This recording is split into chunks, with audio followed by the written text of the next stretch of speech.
کہہ دو کہ اللہ جسے چاہتا ہے گمراہ کرتا ہے، اور جو اس کی طرف رجوع ہوتا ہے اس کو اپنی طرف کا رستہ دکھاتا ہے، یعنی ان کو جو ایمان لاتے اور جن کے دل اللہ کی یاد سے آرام پاتے ہیں ان کو۔ اور سن رکھو کہ اللہ کی یاد سے ہی دل آرام پاتے ہیں۔ جو لوگ ایمان لائے اور عمل نیک کیے ان کے لیے خوشحالی اور عمدہ ٹھکانہ ہے۔ اور اگر شیطان کی طرف سے تمہارے دل میں کسی طرح کا وسوسہ پیدا ہو تو اللہ سے پناہ مانگو، بے شک وہ سننے والا ہے، سب کچھ جاننے والا ہے۔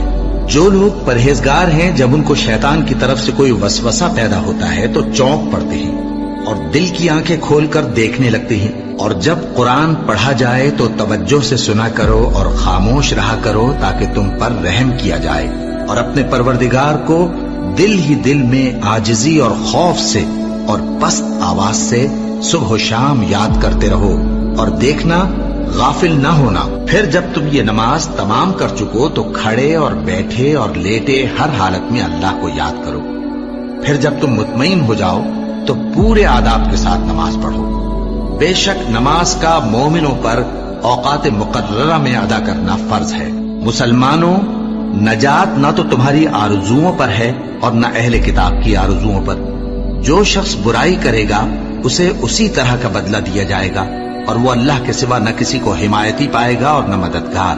اور جو کوئی رحمان کی یاد سے آنکھیں بند کر لے یعنی تغافل کرے، ہم اس پر ایک شیطان مقرر کر دیتے ہیں تو وہ اس کا ساتھی ہو جاتا ہے، اور یہ شیطان ان کو رستے سے روکتے رہتے ہیں اور وہ سمجھتے ہیں کہ وہ سیدھے رستے پر ہیں، یہاں تک کہ جب وہ ہمارے پاس آئے گا تو اس شیطان سے کہے گا کہ کاش مجھ میں اور تجھ میں مشرق و مغرب کا فاصلہ ہوتا، تو برا ساتھی ہے۔ اے اہل ایمان، اللہ کا بہت بہت ذکر کیا کرو اور صبح و شام اس کی پاکی بیان کرتے رہو۔ وہی تو ہے جو تم پر رحمت بھیجتا ہے اور اس کے فرشتے بھی، تاکہ تم کو اندھیروں سے نکال کر روشنی کی طرف لے جائے۔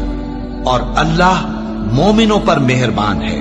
اور صبح و شام اپنے پروردگار کا نام لیتے رہو، اور رات کو بڑی دیر تک اس کے آگے سجدے کرو اور اس کی پاکی بیان کرتے رہو۔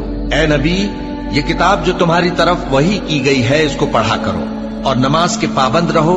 کچھ شک نہیں کہ نماز بے حیائی اور بری باتوں سے روکتی ہے، اور اللہ کا ذکر سب سے بڑا ہے، اور جو کچھ تم کرتے ہو اللہ اسے جانتا ہے۔ مومنوں، جو پاکیزہ چیزیں اللہ نے تمہارے لیے حلال کی ہیں ان کو حرام نہ کرو، اور حد سے نہ بڑھو کہ اللہ حد سے بڑھنے والوں کو دوست نہیں رکھتا، اور جو حلال و طیب روزی اللہ نے تم کو دی ہے اسے کھاؤ، اور اللہ سے جس پر ایمان رکھتے ہو ڈرتے رہو۔ ایمان والو، شراب اور جوا اور بت اور پانسے یہ سب ناپاک کام اعمال شیطان سے ہیں، سو ان سے بچتے رہنا تاکہ تم کامیاب ہو جاؤ۔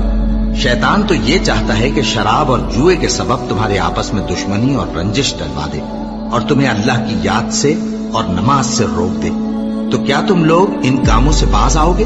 جو شخص نیک اعمال کرے گا، مرد ہو یا عورت، اور وہ مومن بھی ہوگا، تو ہم اس کو دنیا میں پاک زندگی بسر کروائیں گے اور آخرت میں ان کے اعمال کا نہایت اچھا صلہ دیں گے۔ سو جب تم قرآن پڑھنے لگو تو شیطان مردود سے اللہ کی پناہ مانگ لیا کرو۔ حقیقت یہ ہے کہ جو مومن ہیں اور اپنے پروردگار پر بھروسہ رکھتے ہیں ان پر اس کا کچھ زور نہیں چلتا۔ اس کا زور انہی لوگوں پر چلتا ہے جو اس کو رفیق بناتے ہیں اور اس کے وسوسے کے سبب اللہ کے ساتھ شریک مقرر کرتے ہیں۔ سو تم مجھے یاد کیا کرو، میں تمہیں یاد کیا کروں گا، اور میرا احسان مانتے رہنا اور میری ناشکری نہ کرنا۔ اے ایمان والو، صبر اور نماز سے مدد لیا کرو، بے شک اللہ صبر کرنے والوں کے ساتھ ہے۔ اے اطمینان والی جان، اپنے پروردگار کی طرف لوٹ چل، تو اس سے راضی وہ تجھ سے راضی، سو تو میرے خاص بندوں میں شامل ہو جا اور میری بہشت میں داخل ہو جا۔